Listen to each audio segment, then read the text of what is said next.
Welcome to Epic World History. From the desperate crossing of the Danube to the fiery Battle of Adrianople, this is the story of the Gothic Wars, where betrayal, survival, and ambition reshaped an empire. Rome's invincibility crumbled, and a new chapter of Europe began. Join us as we uncover the ancient battles that changed the fate of civilizations.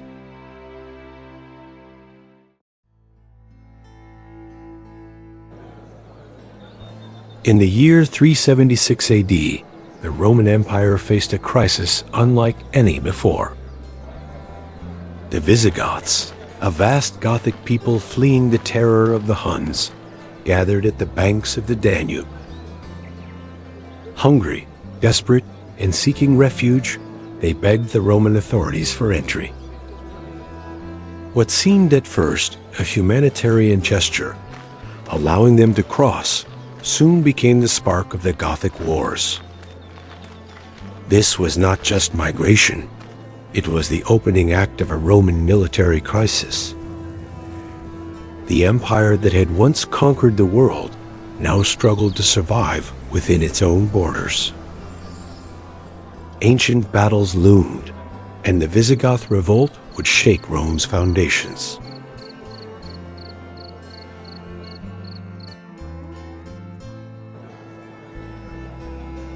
The Visigoths were allowed across the Danube, but corruption poisoned the agreement. Roman officials extorted bribes, sold dog meat at outrageous prices, and starved the refugees. What began as sanctuary turned into humiliation. Anger smoldered, and the Gothic people, warriors and civilians alike, prepared for defiance. The Visigoth revolt was no longer just possible, it was inevitable. For Rome, this mishandling revealed a deeper sickness, an empire rotting from within. The Gothic Wars had begun not with swords clashing, but with betrayal and injustice.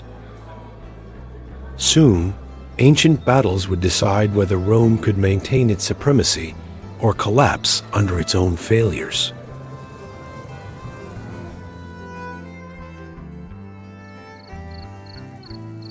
The Visigoths, led by their chieftains Fritigern and Elagabalus, sought justice. Rome had promised food and land, yet delivered betrayal. When Elagabalus mysteriously died, some whispered it was Roman treachery. Fritigern emerged as the sole leader. His authority united the Goths in defiance. Skirmishes erupted as Gothic warriors raided for survival, striking Roman supply lines. The empire, stretched thin across frontiers, underestimated their fury. What began as a plea for survival had transformed into open war. This was the spark of the Visigoth revolt, and the beginning of a conflict that would test Rome's strength like never before.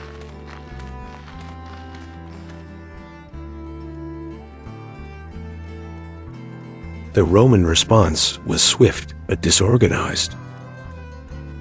Emperor Valens, ruling in the east, underestimated the scale of the crisis. He believed the Gothic problem could be crushed by local forces, yet reports painted a darker picture. Entire Roman detachments were wiped out in sudden ambushes. Towns along Thrace burned as Gothic warriors moved like shadows through the countryside. The Roman military crisis deepened as discipline faltered, and officers argued over strategy. This was no mere barbarian raid, it was a war of survival. The Gothic Wars turned Thrace into a battlefield where ancient battles scarred the land.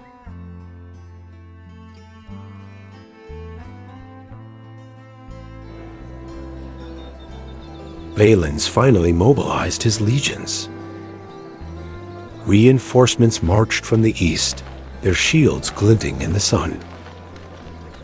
Yet morale was low, and many soldiers feared the enemy they once mocked. The Visigoths were not scattered tribes, but a disciplined force of warriors, hardened by desperation. As Roman troops advanced, they found not a starving people, but an army ready for war. Ancient battles unfolded in villages and valleys, as Gothic horsemen harassed Roman columns and struck with terrifying speed. Rome, once the predator of nations, had become prey.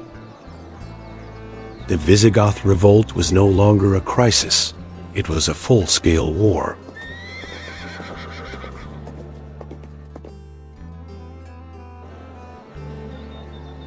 The year 377 AD marked the escalation of the Gothic Wars. Fritigern proved to be a brilliant commander.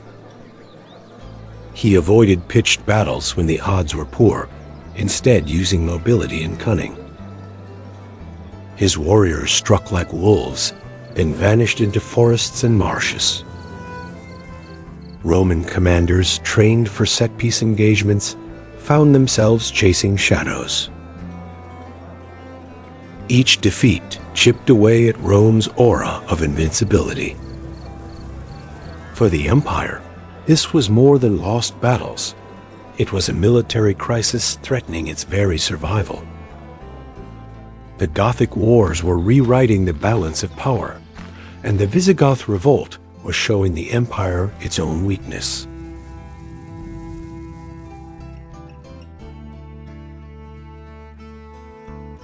As the Gothic Wars dragged on, the Roman people of Thrace lived in fear.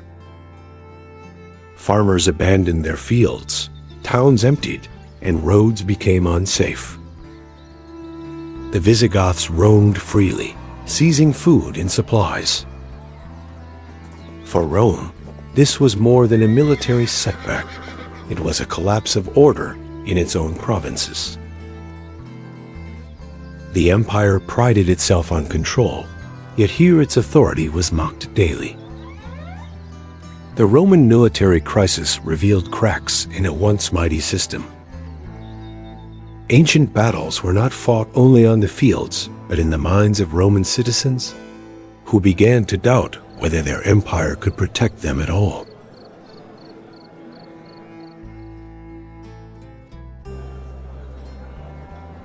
Emperor Valens faced mounting pressure. In Constantinople, senators and citizens demanded action. Valens knew that to delay further was to invite humiliation. He summoned reinforcements from Asia Minor, while envoys begged his nephew, Emperor Gratian, in the west for aid. Yet politics delayed unity, and while Rome debated, Fritigern's warriors grew stronger. The Visigoth revolt was no mere rebellion. It had become a storm that Rome itself had unleashed. The Gothic Wars revealed the empire's divided leadership, where rivalries and pride cost precious time. Ancient battles would not wait for Rome's arguments. They burned in Thrace without pause.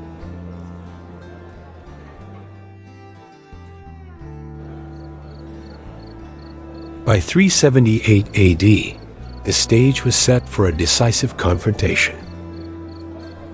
Valens, impatient and eager for glory, chose to march against the Visigoths without waiting for Gratian's reinforcements. Advisors warned him of danger, yet Valens believed the Goths were weakened. He envisioned a swift victory that would restore Rome's pride. But fate had other plans. The Roman military crisis would now reach its climax. The Gothic Wars were about to deliver one of the most infamous ancient battles in history. The Battle of Adrianople, where arrogance would meet disaster.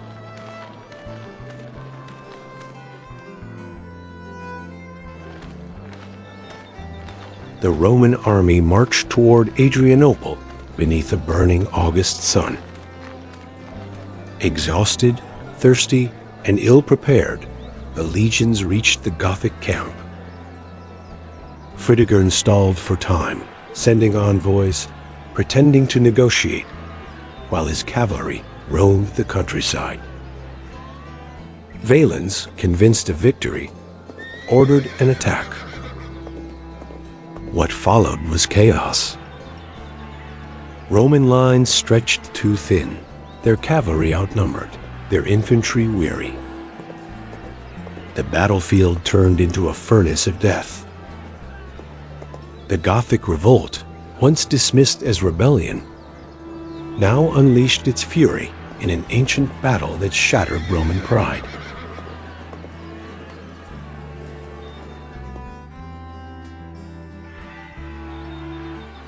The battle raged in blinding dust and searing heat. Roman formations collapsed as Gothic cavalry, returning in force, crashed into their flanks. Panic spread through the legions. Soldiers who had once conquered nations now broke ranks, running for their lives. Emperor Valens fought among his men, but vanished in the chaos. Some claimed he burned alive in a farmhouse. Others that he fell beneath Gothic blades. The truth remained uncertain, but his death marked catastrophe. Adrianople was not just a defeat. It was the death knell of Roman invincibility. The Roman military crisis had reached its darkest hour.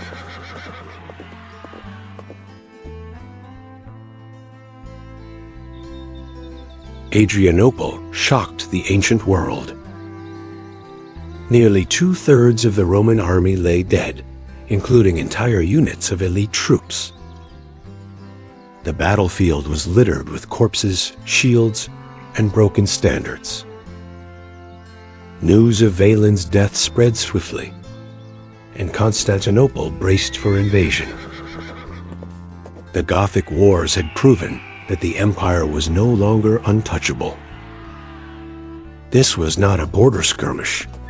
It was a wound to Rome's very heart. The Visigoth revolt had begun as a plea for refuge, yet ended with an ancient battle that exposed Rome's weakness to all its enemies.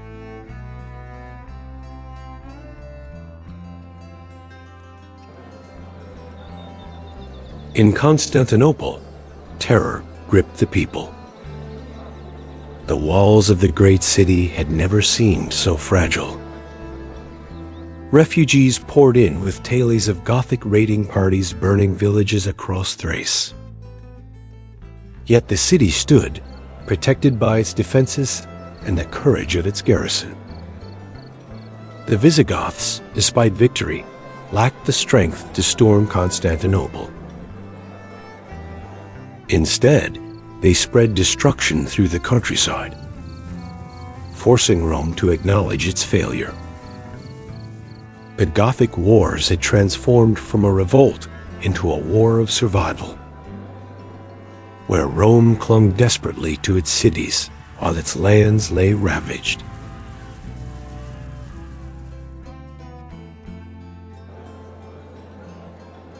Emperor Gratian in the West now faced a dire choice.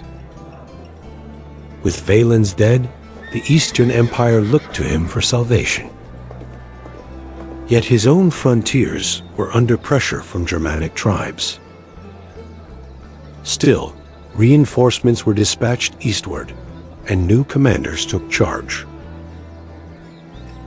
Rome sought to stabilize its shattered army, but the Gothic Wars had revealed a cruel truth.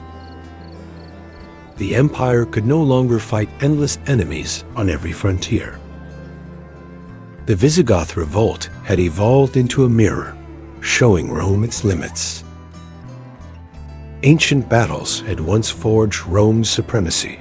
Now they exposed its fragility.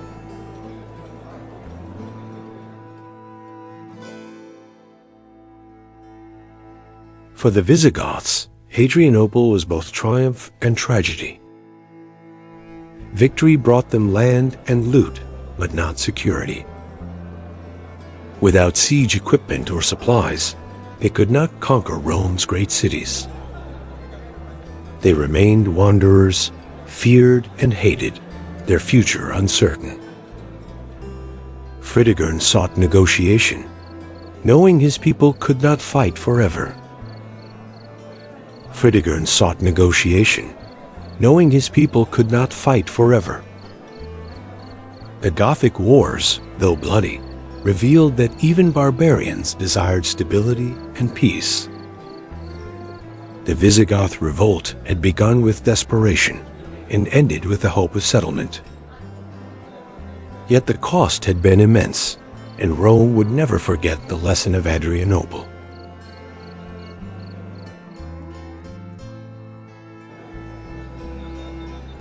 In the years after Adrianople, Rome signed treaties with the Visigoths.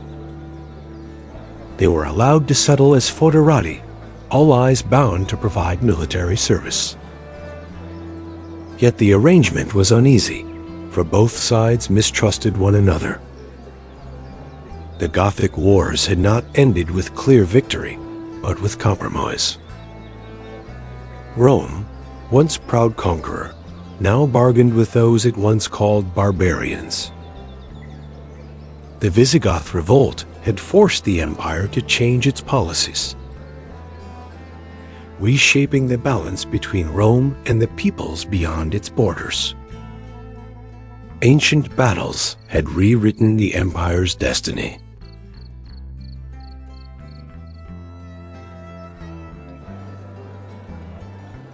Historians saw Adrianople as a turning point. No longer could Rome rely on its legions alone.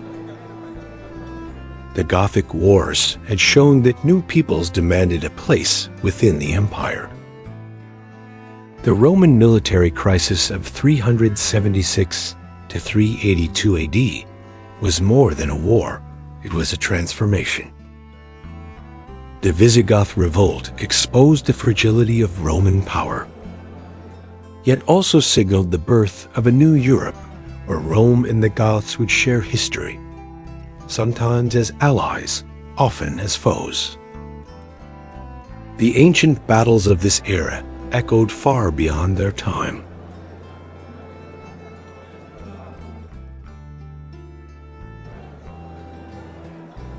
The Gothic Wars also reshaped Roman strategy. No longer did the empire expand outward. Instead, it fought desperately to hold what it already possessed. Adrianople became a symbol of Rome's decline, a warning etched into memory. The Visigoth revolt revealed that the empire's enemies were no longer distant. Invaders, but peoples already inside its borders. Ancient battles had once been fought for glory, but now they were fought for survival. The world had changed, and Rome was forced to change with it.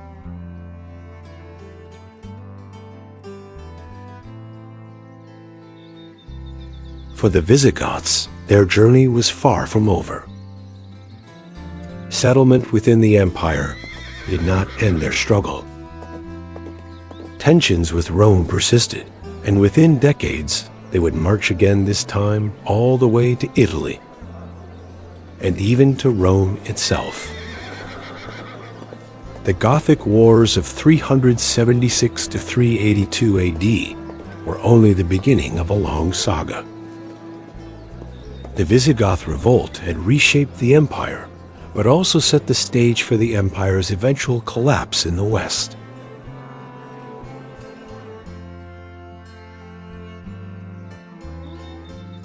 Thus ended the First Gothic Wars, a struggle born from desperation, betrayal, and survival. Rome had endured, but not unscathed. The Roman military crisis of 376 to 382 AD left scars on the empire's pride and its power. The Visigoth revolt proved that even the greatest empire of the ancient world could falter.